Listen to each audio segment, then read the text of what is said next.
오늘 함께 나눌 말씀은 찬송가로서는 내 주의 보혈은 254장 찬송이고요.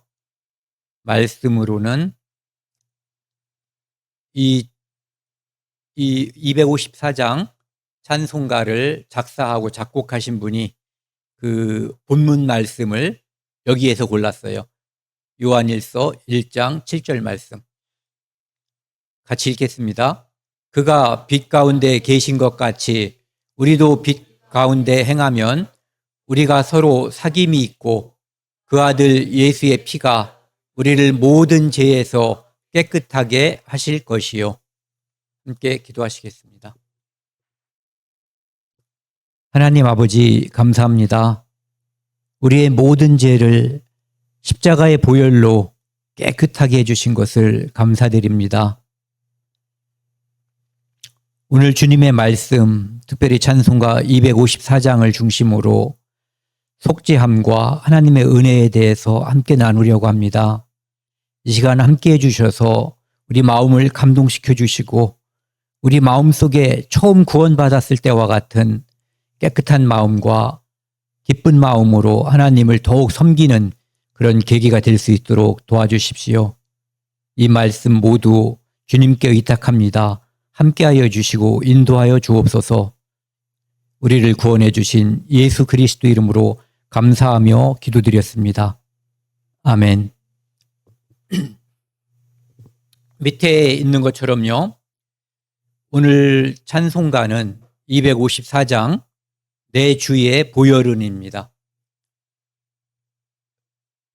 저도 이제 예수 그리스도의 피로 구원을 받고 나서 찬송가를 저도 교회당은 다니지 않았지만 어렸을 때 할머니께서 교회당을 다니시고 그러다 보니까 우리 집에 와서 감리교는 속회라는 표현을 쓰더라고요. 구역 예배, 구역 모임 이런 거를 속회라고 하는데 저는 어렸을 때 이게 무슨 뜻인지는 몰랐어요. 어쨌든 우리 집에서 속회를 본다, 속회를 한다 뭐 이런 얘기를 하면은 이제 거기 주로 교인들이 할머니들이 많이 계셨어요. 거의 다 할머니들이었는데 그분들이 오셔서 이제 찬송가를 불러서 제가 교회는 안 갔지만 자주 부르는 찬송가들은 약간 익숙했던 이유가 할머니들 부르면 그것도 여러 번 들으면은 노래라고 하는 것은 이렇게 들리면은 또 익숙해지잖아요. 또 따라도 부르게 되고 그래서 내가 이 찬송가를 어떻게 알까 생각을 했는데 기억을 더듬어 보니까 그때 이제 할머니들이 부르던 노래가 찬송가가 기억에 약간 남아 있었던 거예요. 그때 제일 많이 기억에 남았던 거는 며칠 후 요단강 건너가 만나리. 그 노래를 그렇게 자주 불렀던 것 같아요. 그리고 이 노래도 많이 불렀어요. 내 주의 보혈은 정하고 정하다. 내 죄를 정케 하신 주 날 오라 하신다. 그 당시에는 뭐 그냥 노래였죠. 찬송이라는 의미도 몰랐고 거기에 계신 분들은 그것을 알고 했는지 아니면 모르고 했는지 그건 잘 모르겠어요. 그런데 어쨌든 오늘은 이제 찬송가 254장 내 주의 보혈은 정하고 정하다. 이것을 가지고 함께 나누도록 하겠습니다. 이 찬송을 작사하고 작곡하신 분은 어떤 말씀에서 동기를 얻어서 그 찬송가를 작사하고 작곡했는가 하면은 이 말씀이에요. 요한일서 1장 7절 말씀에서 그 가사를 만들고 곡을 만들었다는 거죠. 그가 빛 가운데 계신 것 같이 그분은 예수님을 가리키는 거예요. 우리도 빛 가운데 행하면 그분은 빛이거든요. 본체가 빛이라고 하셨어요. 참빛이고 이 땅에 빛으로 오셨거든요. 그러니까 그분이 빛인 것처럼 우리는 빛을 낼 수 있는 사람은 아닌데 반사체예요. 그분이 우리에게 빛을 주셨고 우리는 그 빛을 우리가 말씀에 순종할 때 하나님께 순종하면 우리 안에서도 빛으로 반사할 수 있어요. 그런데 똑같은 사람이어도, 같은 그리스도인이어도 정말 구원받은 게 확실해도 빛으로서 역할을 하지 않으면 그 빛이 반사되는 양이 매우 적든가 반사되는 양이 없을 수도 있는 거예요. 빛 가운데 행하면 우리가 서로 사귐이 있고, 이 사귐은 그리스도인들 간의 사귐도 있고 그리스도인들과 세상 사람들, 앞으로 구원받아야 될 사람들, 미래의 그리스도인들과의 사귐이라고 볼 수가 있는 거죠. 그 아들의 피가 우리를 모든 죄에서 깨끗하게 하실 것이요. 모든 죄에서 깨끗하게 한다는 거죠. 이것은 복음 말씀에서 복음 말씀으로 우리가 생각해 볼 수 있어요. 예수 그리스도의 십자가의 보혈, 피는 우리의 모든 죄를 영원히 깨끗하게 해놨어요. 그것을 우리가 믿는 거거든요. 또 하나는 우리가 성화라고 그러잖아요. 삶 속에서 우리는 죄를 지을 수밖에 없는 존재예요. 우리가 죄 짓는 것을 합리화하려고 하는 말이 아니라 어떤 누구도 구원받았어도 죄로부터 완전히 자유로운 사람은 존재하지 않아요. 그렇기 때문에 우리가 하나님으로부터 받는 그 빛에 순종하면, 말씀에 순종하면 삶 속에서 이렇게 우리가 깨끗하게 죄로부터 구별되게, 세상과 구별되게 살 수 있다라는 의미 두 가지를 다 내포하고 있는 거죠. 그러니까 우리 죄를 영원히 용서했다. 그리고 삶 속에서 우리가 성화되는 그것도 역시 내 의지와 노력으로 되는 것이 아니라 예수 그리스도의 십자가의 공로를 의지할 때, 말씀에 순종할 때 그것이 가능한 것이다라고 하는 의미를 내포하고 있어요.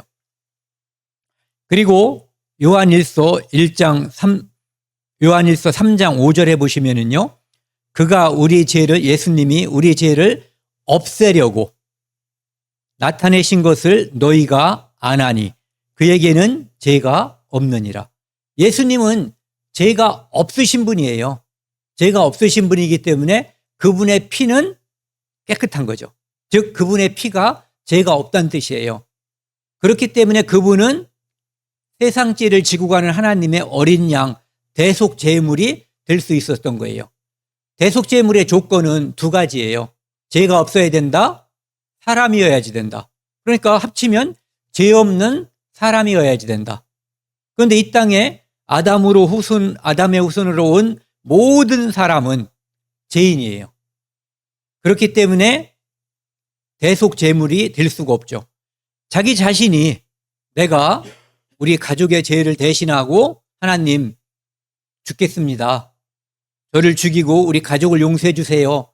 또는 이 민족의 또는 전 세계의 모든 사람의 죄를 저한테 덮어 씌워 주시고 전가해 주시고 그들의 죄를 용서해 주세요 라고 하는 어떤 사람이 큰 뜻을 품었다고 해도 그것은 성립할 수가 없는 거예요. 왜? 그는 대속제물의 자격이 없기 때문이죠.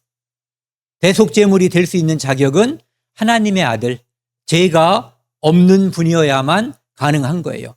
죄 없는 사람, 그러니까 이 땅에 태어난 모든 인류 중에 대속제물이 될 수 있는 분은 예수 그리스도 한 분밖에 없는 거예요. 그에게는 죄가 없다. 그래서 그분을 창세기 3장 15절에서는 뭐라고 표시했죠? 여자의 후손으로 표시한 거예요. 남자의 후손이라고 표시하지 않았고, 전에 그거 기억나시죠? 저희가 이제 집회 때 보여드렸던 호주에 사는 어떤 할아버지가 그 피에는 항체가 들어있어가지고 많은 아기들을 살렸다, 이런 얘기가 나오잖아요. 원래는 엄마의 피는 아기에게 전달되지 않는 거예요. 그게 정상이에요. 우리는 다 엄마의 피가 우리에게 전달되지 않아서 이 땅에 태어난 사람들이에요. 그때 뭐라고 그랬냐면은 희귀병이라고 그랬어요. 희귀병은 정상적으로는 생기지 않는 거예요. 뭔가 그 하나님이 만들어 온 체계가 흐트러졌을 때 생긴 거죠. 그러니까 정상적으로는 엄마의 피가 탯줄을 타고 아이에게 도착하면 안 되는 거거든요. 그런데 그 아이들에게는 엄마의 피가 가기 때문에 문제가 생긴 거예요. 그런데 그 할아버지의 피 속에 어떤 항체가 그것을 치료할 수 있었다라고 하는 거거든요. 그래서 원칙적으로는 우리 모두 다 피가 문제가 아니라 예수 그리스도의 피는 그 마리아의 피는 예수 그리스도에게 전달되지 않았다라고 하는 것을 우리가 혈액형에서 보면 알 수가 있잖아요.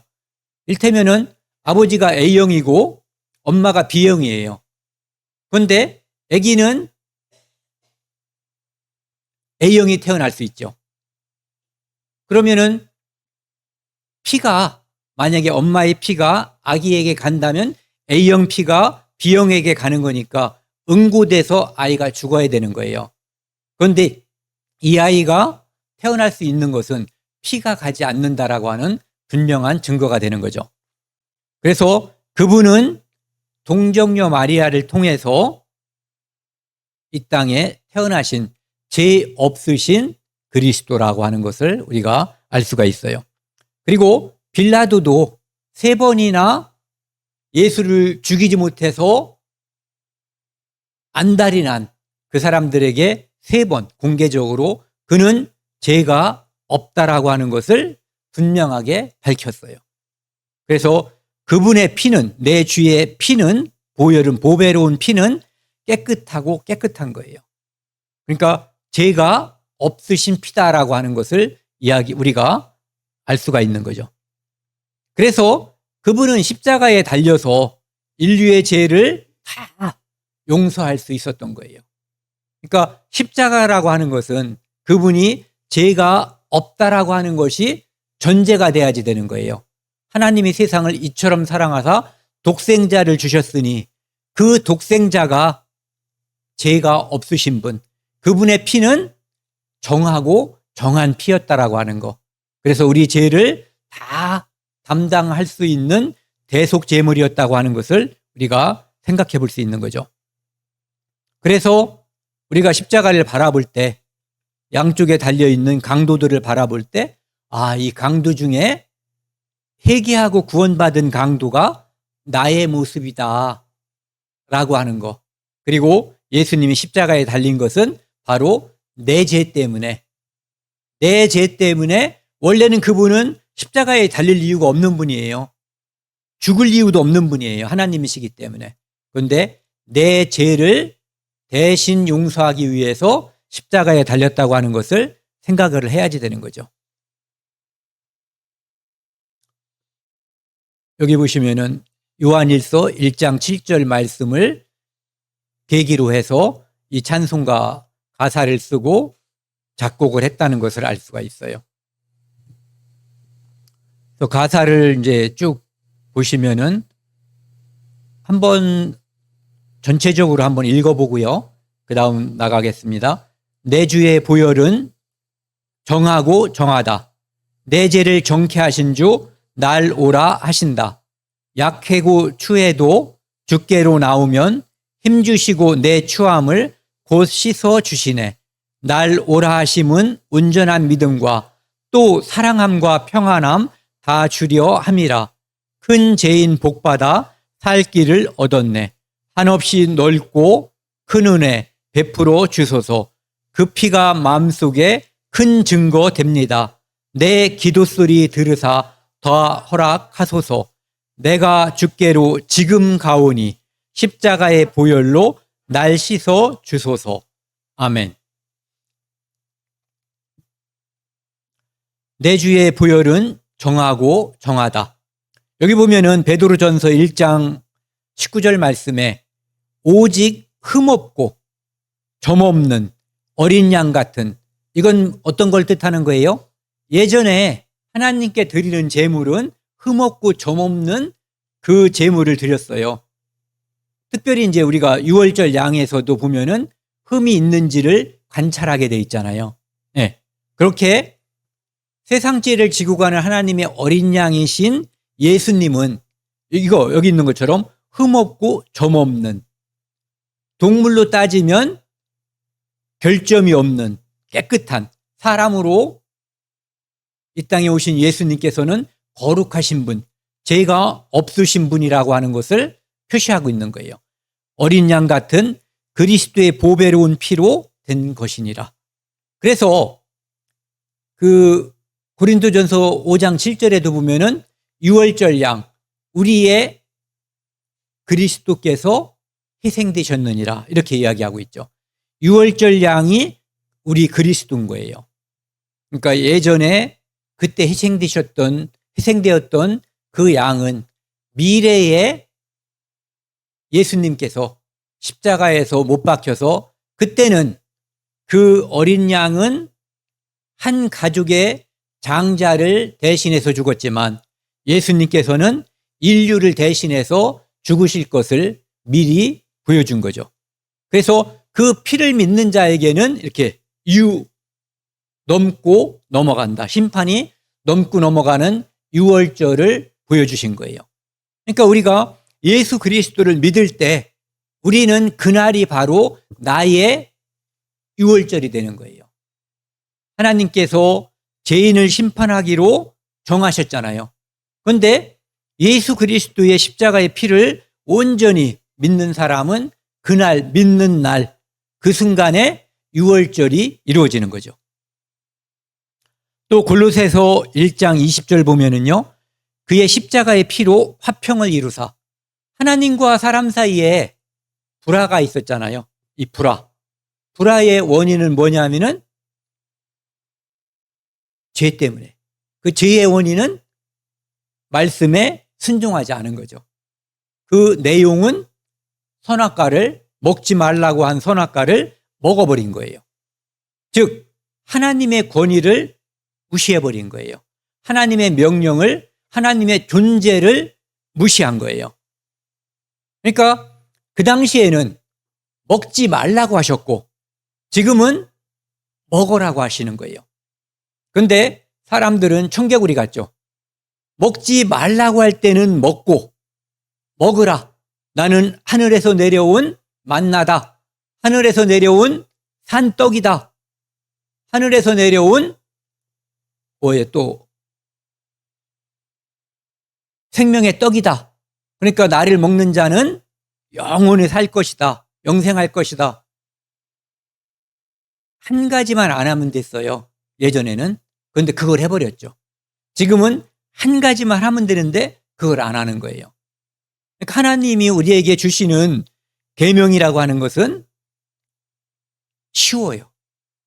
엄마 아버지가 자식을 키우면서 만약에 잘 때는 이렇게 관 같은 걸 하나 짜놓고 그 밖에다가 못을 잔뜩 박아놔요. 1mm만 벗어나도 막 찔려가지고 아프게. 그러면은 그 사랑이 있는 거예요, 없는 거예요? 없는 거죠. 오줌 한 번 싸면 용서해 주는데 하루에 한 번이야. 하루에 2번 기저귀를 갈게 되면은 5대를 때려. 이런 거는 사랑이 아니거든요. 그런데 하나님은 우리를 사랑하시는 분이죠. 네. 그래서 십자가의 피로 우리 죄를 용서해야만, 우리는 죄를 용서받아야만 하나님과 우리 사이에 화평이 이루어지고 우리 죄인들이 안식이 이루어지는 거예요.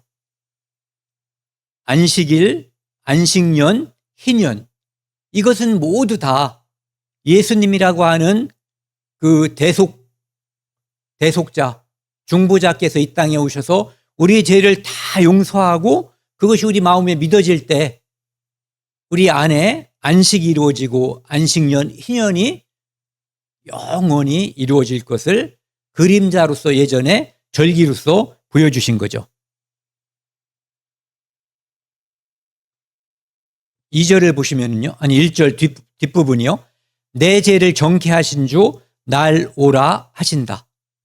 히브리서 9장 22절에 보면은 율법에 따라 거의 모든 물건이 피로써 정결하게 되나니 피 흘림이 없은즉 사함이 없느니라.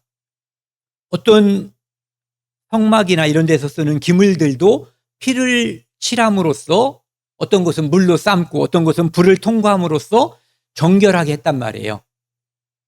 그런데 피 흘림이 없은즉 사함이 없느니라. 그래서 구약시대에 짐승을 잡는 제사로 피 흘림으로 죄를 용서받았던 거예요. 피가 죄를 용서하기 때문에, 속하기 때문에. 그런데 그것은 이스라엘 민족에게 보여주신 율법이었고, 주신 율법이었고, 인류를 향해 하나님께서 주신 법은, 사랑은 십자가에서 예수님이 흘린 피가 모든 사람의 죄를 영원히 용서했음을 선포한 거예요. 그리고 잘 보이게 하기 위해서 높이 마치 장대에 달린 뱀독? 아니 뭐라 그러죠? 놋뱀. 놋뱀처럼 그렇게 달리셨던 거예요. 에베소서 1장 7절에도 보면은 우리는 그리스도 안에서 그의 은혜의 풍성함을 따라 그의 피로 말미암아 속량 곧 제사함을 받았느니라. 우리가 구원받은 것은 그분의 피예요. 전에도 제가 말씀드렸는데 한번 인터넷 같은 데 찾아보세요. 십자가를 그려놓은 그림이나 이런 것이 많이 있어요.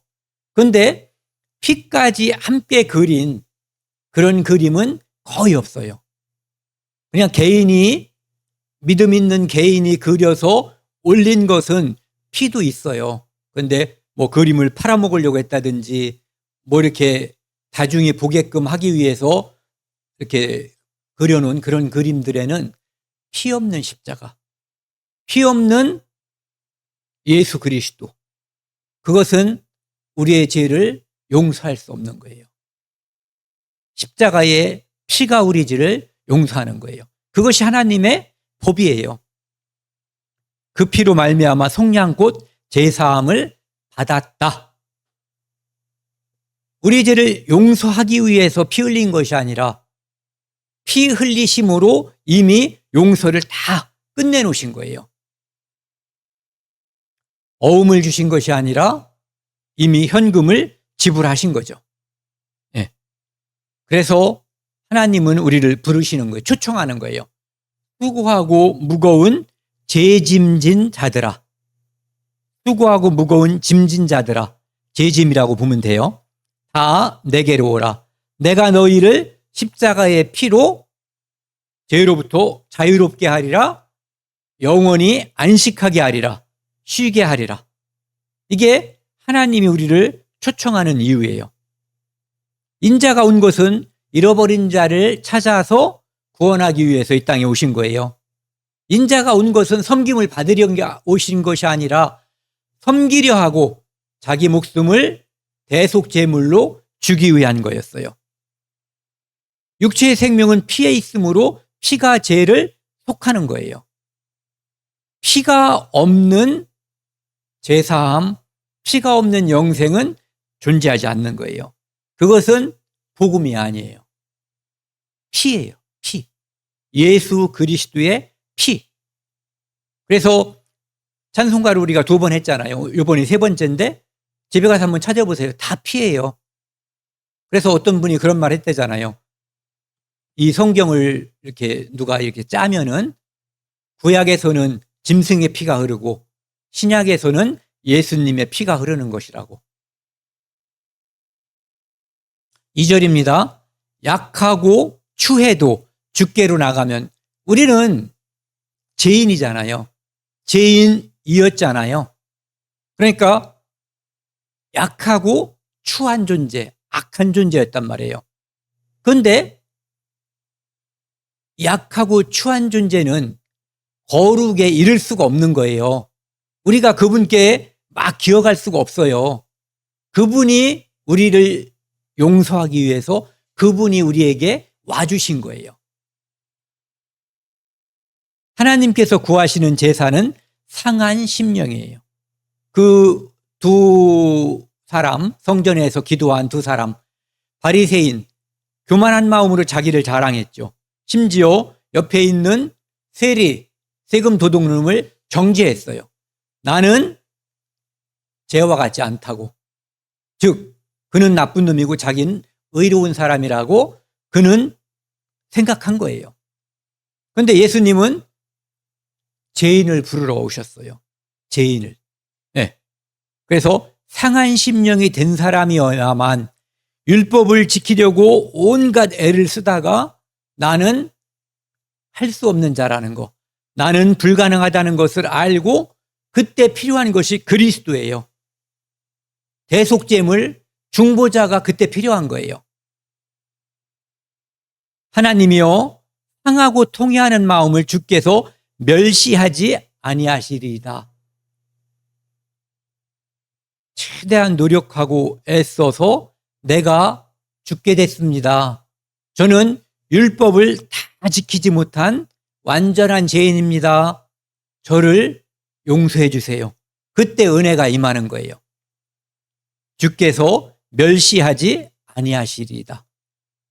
약하고 추해도 주께로 나가면 그분이 우리 죄를 받아주시는 거예요. 로마서 5장 8절, 우리가 아직 죄인 되었을 때에, 우리가 착하고 의인일 때 예수님이 우리 죄를 담당하신 것이 아니라 우리가 가장 더러운, 가장 악한 범죄자였을 때, 죄인이었을 때 그분이 그리스도께서 우리를 위하여 죽으심으로 하나님께서 우리에 대한 자기의 사랑을 증거했다는 거예요. 하나님이 세상을 이처럼 사랑하사 독생자를 주신 거하고 똑같은 해석이라고 볼 수 있죠. 마태복음 11장 28절은요. 수고하고 무거운 짐진 자들아. 죄짐이에요. 그러니까 약하고 추할 수밖에 없는 거죠. 그런데 그분은 우리를 초청하기를 기뻐하신 거예요. 왜?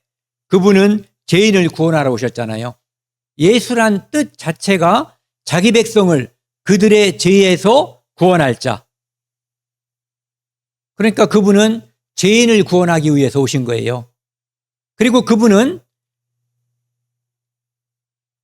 죄사함으로 말미암는 구원을 알게 하기 위해서 이 땅에 오신 분이에요. 누가복음 1장 77절에 보면은 이렇게 나와 있죠.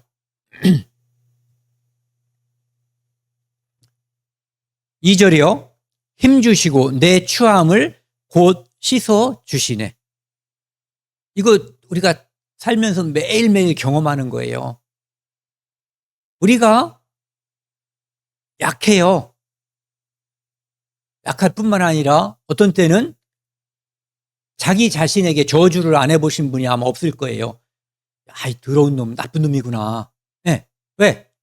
나를 위해서 그분은 창조주께서 오셔서 피를 흘리고 죽음까지도 마다하지 않으셨는데 나 같은 걸 구원하기 위해서 나는 죄 속에서 완전히 해방시켜 주셨는데 나는 아직도 죄 속에 있단 말이에요. 그런데 우리는 죄 속에 내가 있다는 것을 깨닫는 순간 나락에 빠질 수가 있어요. 자기 연면에 빠질 수도 있고 아주 나약한 존재이기 때문에 스스로가 자기를 저주할 수도 있거든요. 그런데 힘주시고 내 추함을 곧 씻어주시는 분이 계시다는 거죠. 힘주시는 분. 이사야 40장 29절에 보면은요. 같이 읽겠습니다. 피곤한 자에게는 능력을 주시며 무능한 자에게는 힘을 더하시나니. 여호와를 앙망하는 자는 하나님께서 독수리가 날개침같이 그 힘을 하나님께서 주시는 거예요. 내가 푸시업을 많이 하고 보양제를 많이 먹고 고기를 먹고 해서 힘이 생기는 것이 아니라 그분이 내게 주신 능력, 그 힘, 그것을 통해서 우리가 다시 힘을 얻는 거예요. 그분이 주신 힘을 우리가 받는 거예요. 안식도 그분이 주신 거고 구원도 그분이 주신 거고 평안도 그분이 주신 거고 그분이 주신 것을 우리가 누리는 거예요. 주셨는데 누리지 않으면 내 거가 아니라 남의 거 되는 거예요. 디도서 3장 5절. 우리를 구원하시되 우리가 행한 바 의로운 행위로 말미암지 아니하고. 우리를 구원하는데 너는 착하니까 구원해 줄게. 너는 돈 많으니까 구원해 줄게. 너는 배운 게 많으니까 구원해 줄게. 너는 지위가 높으니까 구원해 줄게. 아니라는 거예요. 너는 죄인임을 깨닫고 하나님의 자비와 하나님의 긍휼을 의지했기 때문에, 여기 보시면 오직 그의 긍휼하심, 우리를 불쌍히 여기심을 따라 중생의 씻음과 성령의 새롭게 하심으로 하셨나니. 십자가의 피는 우리의 죄를 용서하는 거예요. 누가 그런 말 하잖아요. 목욕탕 가기 전에 싹 씻고 가냐고. 때가 덕지덕지 껴있으면 창피해서 뭐 씻고 간다는데, 그럼 목욕할 필요가 없죠. 벗은 김에 다 씻으면 되지. 저 혼자 그것이 가능하다면. 우리가 목욕에 비유한다면 우리를 목욕시켜 주시는 분은 예수님인 거예요. 내가 스스로 씻어서 내가 하나님 앞에 깨끗하다고 인정받을 수 있다고 생각하는 사람은 다 종교에 빠져 있고 다 실패하는 거예요. 아담과 하와가 무화과나무 잎을 엮어서 자기들의 부끄러움을 가린 것이 바로 그 행위고, 그것으로는 불가능했던 거예요. 하나님께서 주시는 가죽옷을 입었을 때 그들은 하나님 앞에 설 수 있었어요. 먼 훗날 예수 그리스도를 통해서 그들의 모든 죄를 정말로 깨끗하게 완전히 영원히 씻어주실 것을 그림자로서 미리 보여준 거죠. 3절입니다. 날 오라 하심은 우리를 초청하는 거죠. 와라. 안심하고 오라는 거예요. 하심은 온전한 믿음과 또 사랑함과 평안함 다 주려 함이라. 하나님께서 우리를 오면, 어렸을 때 그런 경험 있으신 분 있나요? 우리 옆집 애들은 우리 집으로 도피처처럼 엄마가 빽 소리를 지르면 걔네 엄마가, 얘들은 신발도 안 신고 아들 두 놈이, 하나는 제 친구예요. 하나는 저보다 2살 위에 형이고, 그냥 튀어와요. 대청마루에 신발도 안 신었는데 그냥 튀어 올라오는 거예요. 그럼 걔네 엄마가 부직갱이 가지고 우리 마당까지 쫓아왔다가 우리 집엔 못 들어오잖아요.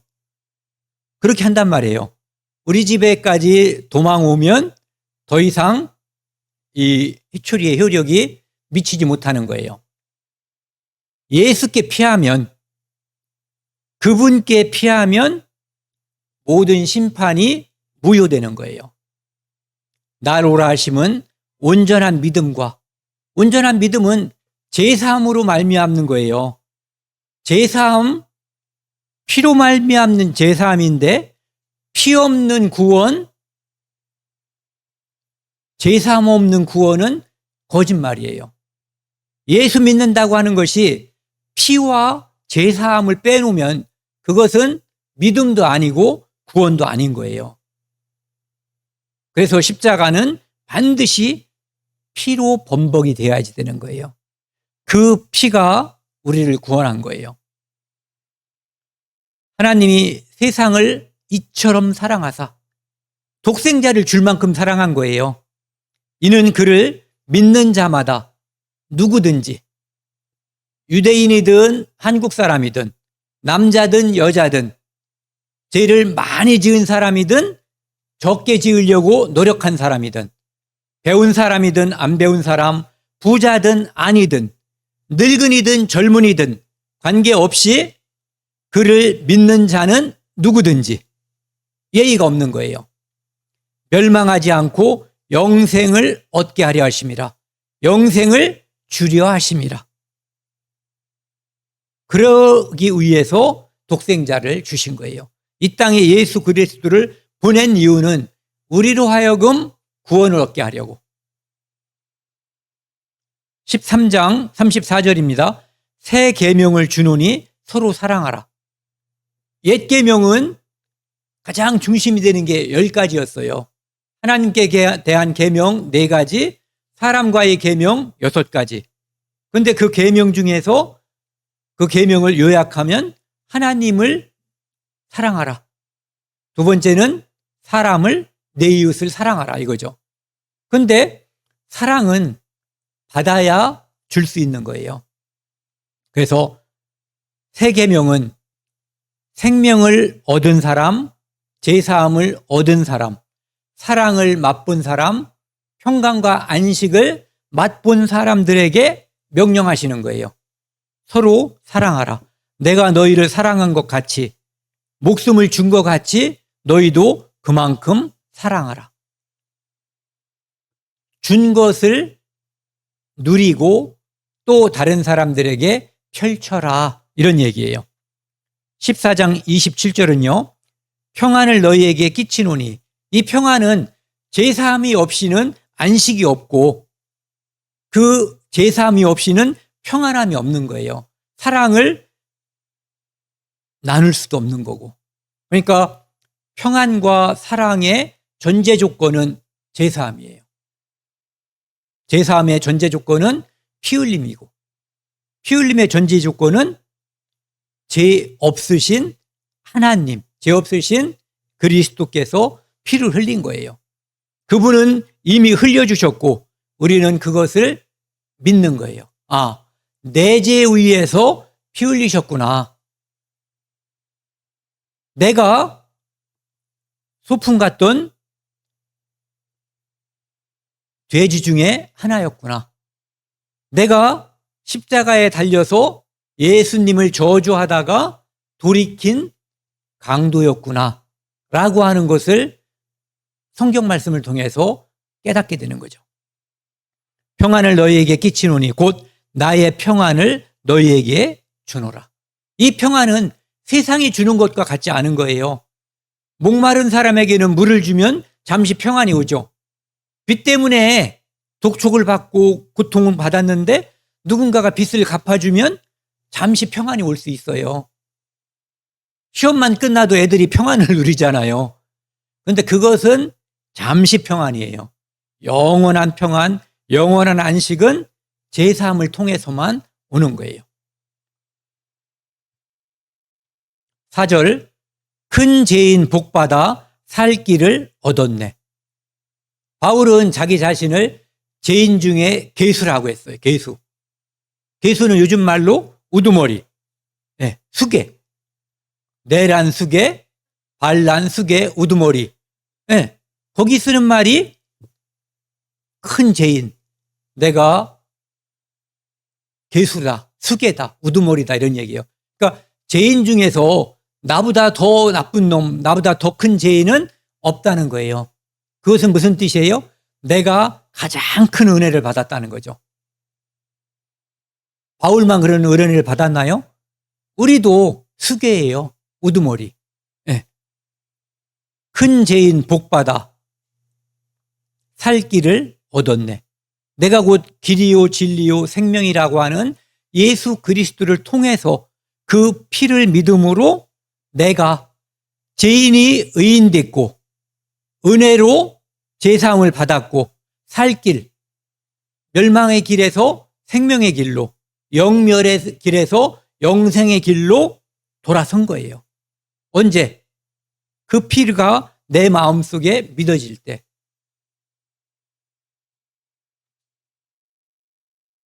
우리가 아직 죄인 되었을 때에.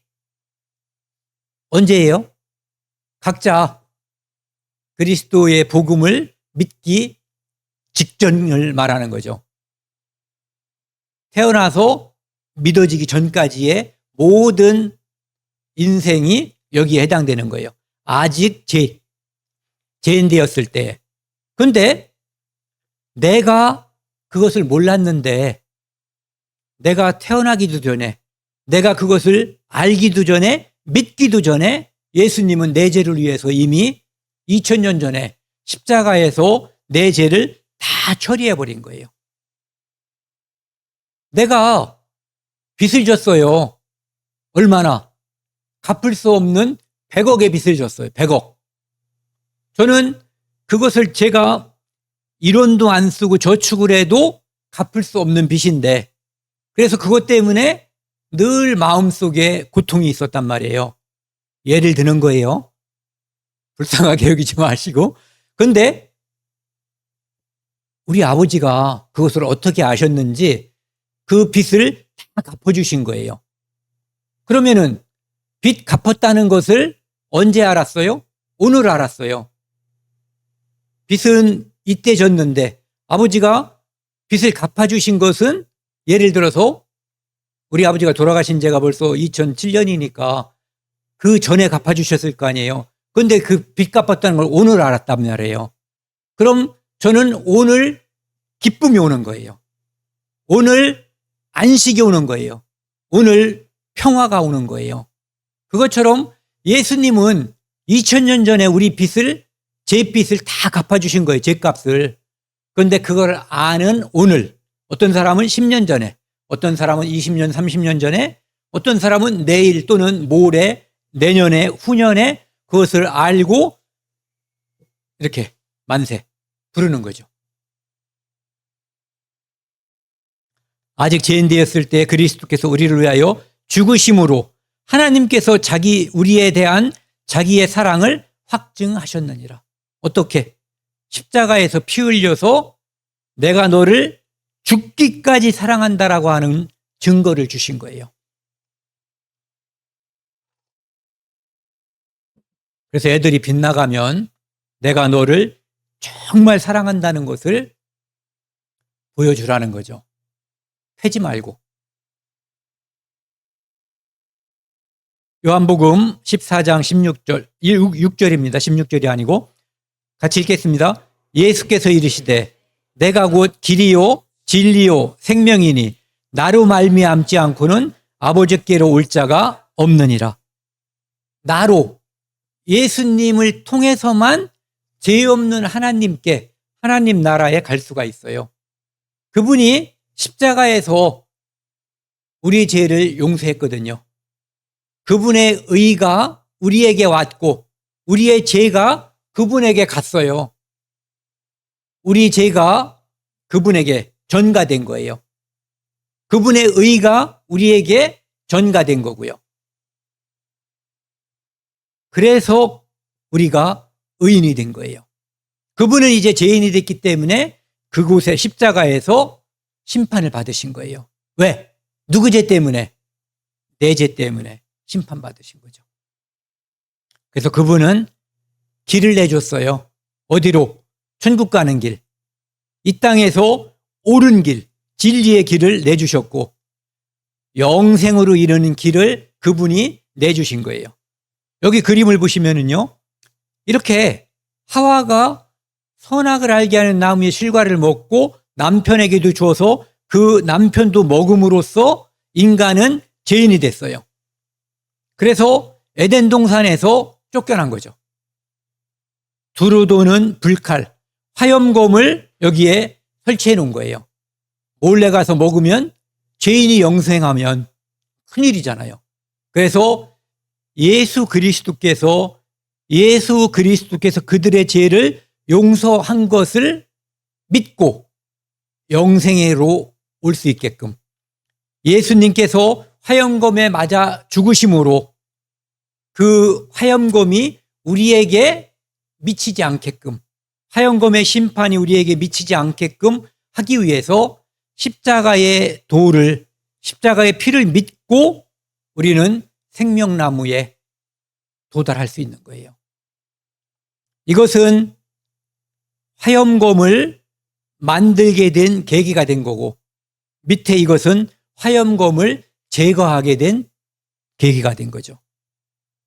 그래서 우리는 예수님의 어떻게 보면은 몸, 그 죽음을 밟고 하나님께 이르는 거예요. 그래서 내가 곧 길이라고 하는 것은 그분이 길인 거예요. 그분의 몸으로 우리 죄를 담당하셨거든요. 2절입니다. 한없이 넓고 큰 은혜 베풀어 주소서. 주소서라고 됐지만 이미 베풀었죠. 얼만큼 큰 은혜? 하늘보다 땅보다 더 큰 은혜를, 바다보다 더 깊은 은혜를 우리에게 이미 베풀어 주신 거예요. 한 개인에게도 물론이고 그 범위를 보면 모든 인류에게. 그러니까 예수 그리스도의 십자가의 피는 그 효력이 미치지 않는 사람이 없는 거예요. 달나라가 있는 사람에게도, 잠수함을 타고 바다 깊이 들어가 있는 사람에게도, 깊은 굴에서 뭐 금을 캐거나 뭔가를 캐는 광부에게도, 모든 사람에게 다 효력이 미치는 거예요. 모든 시대, 모든 사람에게 그 효력이 미치는 십자가의 피인 거죠. 너희는 그 은혜에 의하여 믿음으로 말미암아 구원을 받았으니. 자, 은혜라고 하는 것은 일방적인 거잖아요. 우리가 무엇을 들여서 받았으면 은혜가 아니죠. 대가잖아요. 대가가 아니라 은혜인데 그 은혜는 믿음으로 말미암아 구원을 받은 거예요. 믿음은 행위인가요? 아니죠. 그분이 다 하신 거고 우리는 믿음으로 그분이 하신 것을 받아들인 거예요. 어떤 사람들은 우리가 그것을 믿은 그 행위가 중요하다라고 그러는데 믿음은 행위가 아니에요. 행위는 하나님께서 예수 그리스도를 통해서 완성하신 거예요. 다 이루었다. 무엇을? 죄를 정결케 하는 일을 다 이루신 거예요.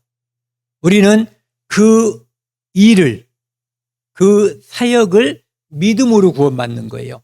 그래서 그것은 내 것이 아니라 하나님의 선물, 행위에서 난 것이 아니니까 우리는 내 행위나 내 구원을 나를 통해서 자랑하는 것이 아니라, 나를 자랑하는 것이 아니라 그분을 자랑하는 거예요. 그분이 내게 끼쳐준 그 은혜를 자랑하는 거죠. 히브리서 4장 16절이요. 같이 읽겠습니다. 그러므로 우리는 긍휼하심을 받고 때를 따라 돕는 은혜를 얻기 위하여 은혜의 보좌 앞에 담대히 나아갈지니라. 긍휼하심을 받고, 죄사함 받은 것도 긍휼하심을 받은 거고요. 우리가 살면서 연약하기 때문에 죄의 유혹에 빠지기도 하는 그것도 역시 연약함이에요. 그런데 그것까지도 우리는 때를 따라서 십자가에서 주시는 은혜를 따라서 우리의 의지와 노력으로 우리가 죄 짓지 않으려고 악을 써도 해결할 수 없는 거예요. 그러니까 죄사함도 십자가의 은혜고, 성화되는 것, 매일매일 죄의 유혹에서 이겨서 승리하는 삶도 역시 십자가라는 거죠. 우리가 십자가를 바라볼 때 죄사함과 하루하루의 삶의 승리를 다 얻을 수가 있다는 거예요. 그래서 때를 따라 돕는 은혜를 얻기 위하여 은혜의 보좌 앞에 담대히 나아갈지니라. 죄를 지면 우리는 피하려고 그러잖아요. 그럴수록 나아가서 나의 연약함을 고백하고 자백하고 은혜를 구하는 거예요. 그게 신앙생활이에요. 도망가는 것이 아니라. 부모님께 잘못했으면 죄송합니다, 용서해 주세요, 이렇게 가는 것이지, 아유 큰일 났네, 뭐 하나 훔쳐가지고 집을 떠나는 거, 이게 해결책이 아닌 거예요. 그 피가 마음속에, 5절이요, 큰 증거됩니다. 예수 그리스도의 십자가의 피가 내 마음속에, 죄인 마음속에, 또는 죄를 용서받았지만 죄의 유혹으로부터 늘 시달리는 나의 마음속에 큰 증거가 되는 거예요. 아, 이분이 내 죄를 용서하기 위해서 돌아가셨다. 그리고 매일매일 죄의 유혹으로부터 견뎌야 하는, 매일매일 은혜가 필요한 나를 위해 돌아가셨다라고 하는 것을 깨닫는 거죠. 그러니까 십자가에서 내 죄를 용서했다는 것을 깨닫는 것이 한 번의 회개로 족하다면, 매일매일 내가 죄 속에서 하나님께 은혜를 구하는 그것은, 그 자백과 고백은 계속해서 반복되는 거예요. 끝없이. 이 예수를 하나님이 그의 피로써 믿음으로 말미암은 화목제물을 세우셨으니, 아까도 말씀드린 것처럼 이 화목제물은 우리를 예수 그리스도 하나님과 우리 사이에 영원한 그 죄의 담을 허무는 화목제물이에요. 첫 번째는. 그리고 죄의 유혹 때문에 또는 죄에 굴복해서 살아가는 그리스도인이 다시금 하나님의 은혜에 기대서 살 수 있는 그 동기, 그것도 역시 십자가인 거예요. 화목제물로 세우셨으니 이는 하나님께서 길이 참으시는 중에 전에 지은 죄를 간과하심으로. 간과, 그냥 지나친다는 얘기예요. 사실은 그냥 지나친 게 아니죠. 예수님께서 대신 받으신 거예요. 대속하신 거죠. 자기의 의로우심을 나타내려 하심이라. 요한일서 5장 6절은요. 그 피가 우리 마음속에 증거가 되는 것은 바로 성령의 역할이거든요. 성령은 진리의 영인 거예요. 진리의 영. 그분이 예수님께서 우리에게 가르치신 거, 말씀하신 것을 기억나게 해주시고 또 가르치시는 역할을 하거든요. 진리의 성령이라고 말씀하셨어요. 그러니까 그분으로 말미암아 우리는 제사함도 받고 그 다음에 하루하루 살아가는 힘의 원천도 역시 십자가의 피고 성령인 거예요.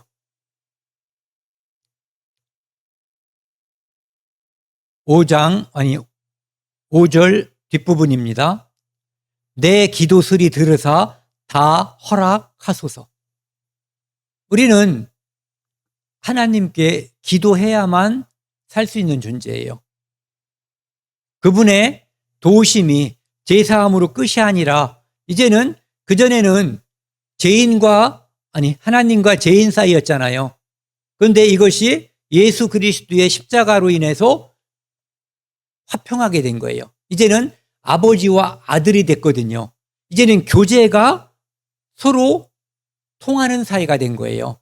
그래서 기도할 수 있는 자격이 얻어진 거죠. 그래서 우리는 긍휼하심을 받고 때를 따라 돕는 은혜를 얻기 위하여 구원 받았어도 우리는 그분께서 주시는 힘, 그분께서 주시는 능력을 통하지 않고서는 이길 수가 없어요. 살아갈 수가 없는 거예요. 유월절을 통과한 이스라엘 사람들이 매일매일 떨어지는 만나를 먹고 살았던 거죠. 우리도 예수 그리스도의 십자가의 피가 우리의 모든 죄를 용서했지만 매일매일 떨어지는 만나와 같은 은혜를 여기처럼 때를 따라 돕는 은혜를 얻기 위하여 은혜의 보좌 앞에 담대히 나아가야지 되는 거예요. 그것이 우리의 기도라고 볼 수 있는 거죠. 요한일서 5장에 보면은요, 14절, 그의 뜻대로 무엇이든지 구하면 들으심이라. 우리는 기도할 수 있는 자격이 주어진 거예요. 하나님을 아버지로 둔 거예요. 그래서 그 은혜뿐만 아니라 그 자격을 사용하지 않는 것은 바보면서 죄가 되는 거예요. 왜? 그분은 제사함뿐만 아니라 매일매일 은혜를 우리에게 내려주실 준비를 하고 있어요. 만나를 안 받으면 살 수가 없잖아요. 그것처럼 매일매일 주시는 그 은혜를 기대지 않고는 우리는 잘 살 수가 없는 거예요. 왜? 우리 육체뿐만 아니라 우리 영도 하나님의 은혜에 기대서만 존재할 수 있고 살 수가 있는 그런 존재거든요. 후렴입니다. 내가 주께로 지금 가오니. 이것은 아직 죄인인 사람이 이제 예수님께 십자가로 나아가는 장면을 생각해 볼 수 있고요. 또 지금까지 계속 말씀드리는 매일매일 떨어지는 은혜에 의지하기 위해서 예수님께 십자가를 바라보는 거예요. 그날 시시때때로. 악인은 그의 길을, 불의한 자는 그의 생각을 버리고 여호와께로 돌아오라. 탕자가 돌아온 것처럼 죄인은 하나님께 돌아가야지 되고, 구원받은 죄인은 매일매일 그분의 은혜에 의해서 살아가야지 되는 거예요. 그리하면 그가 긍휼히 불쌍히 여기시리라. 엄마라고 생각하면 돼요. 아버지라고 생각하면 돼요. 우리가 어렸을 때 잘못하면은 미안하고 쑥스럽고 죄송하지만 그냥 대가리 숙이고 죄송해요 하고 가잖아요. 그것을 해야지 되는 거예요. 집 나가면 안 돼요. 죄송해요가 중요한 거예요. 죄송해요 하는데도 그냥 막 때리는 엄마나 아버지 봤어요? 하나님은 그렇게 안 하셔요. 사람 중에 혹시 모르겠어요. 사람 중에도 아마 거의 없을 거라고 생각을 합니다. 여기 노란 글씨, 우리부터요. 우리 하나님께로 돌아오라. 그가 너그럽게 용서하시리라. 너그럽다는 것은 넓은 마음, 넓은 아량으로, 죄가 요만큼이면 그 사랑은 이만큼 더 넓은 가슴을 벌리고 와라, 안심해라. 그때 인상 써야 되겠어요? 안 써야 되겠어요? 웃으면서 가장 온화한 표정으로 와라. 받아준다는 것을 아는 거죠. 이스라엘 민족이 수없이 죄졌지만 하나님이 계속 받아주시잖아요. 그것이 바로 우리에 대한 경고라고 하지 말고 뭐라고 하면 좋을까요? 우리에 대한 사랑을 그 모습으로 미리 보여주신 거예요. 우리는 끝없이 죄 짓는 자지만 하나님은 끝없이 우리를 받아주시고 끝없이 불쌍히 여긴 분이라는 것을 우리가 미리 알아야 된다는 거죠. 자주 말씀드리지만 아기가 똥 싸고 오줌 싸는 거에 횟수에 제한이 없어요. 엄마는 끝까지 받아줘요. 히브리서 4장 16절입니다. 같이 읽겠습니다. 그러므로 우리는 긍휼하심을 받고 때를 따라 돕는 은혜를 얻기 위하여 은혜의 보좌 앞에 담대히 나아갈지니라. 담대히 가도 돼요. 그분은 우리가 그런 존재라는 걸 알고 우리가 오기를 기다리시는 분이에요. 이미 마음을 열고 가슴을 펴고 손을 벌리고 있는 분이에요. 애가 양심이 있어가지고 내가 오줌 싸면 안 되는데 오줌을 끝까지 참았어. 그래가지고 병이 났어요. 적절한 예는 아닌 것 같지만 그것은 엄마 아버지한테 좋은 일이 아니라는 거죠. 십자가의 보혈로 날 씻어 주소서. 이것은 반복된 거예요. 영원한 속죄 플러스 그날 짓는 죄도 십자가의 보혈만이 우리를 자유롭게, 우리를 은혜 안으로 데려다 주는 거예요. 오직 흠없고 점없는 어린 양 같은 그리스도의 보배로운 피로 된 거거든요. 그 다음에 요한일서 1장 7절, 아까도 본 말씀이잖아요. 둘 다. 예수의 피가 우리를 모든 죄에서 깨끗하게 하실 것이요. 영원한 속죄와 하루하루 삶, 만나를 내려주는 그 은혜를 우리가 누리기를 원하시는 거예요. 가사, 제가 한번 읽겠습니다. 읽고 마치겠습니다. 내 주의 보혈은 정하고 정하다. 내 죄를 정케 하신 주 날 오라 하신다. 약하고 추해도 주께로 나가면 힘주시고 내 추함을 곧 씻어주시네. 날 오라 하심은 온전한 믿음과 또 사랑함과 평안함 다 주려 함이라. 큰 죄인 복받아 살 길을 얻었네. 한없이 넓고 그늘에 베풀어 주소서. 그 피가 마음속에 큰 증거 됩니다. 내 기도 소리 들으사 다 허락하소서. 내가 주께로 지금 가오니 십자가의 보혈로 날 씻어 주소서. 아멘. 아멘이라는 것은 이 작가의 마음과 내 마음이 같다. 우리에게도 이런 똑같은 가사는 아니어도 이런 간증이 우리에게도 다 있는 거예요. 오늘은 여기까지 하겠습니다.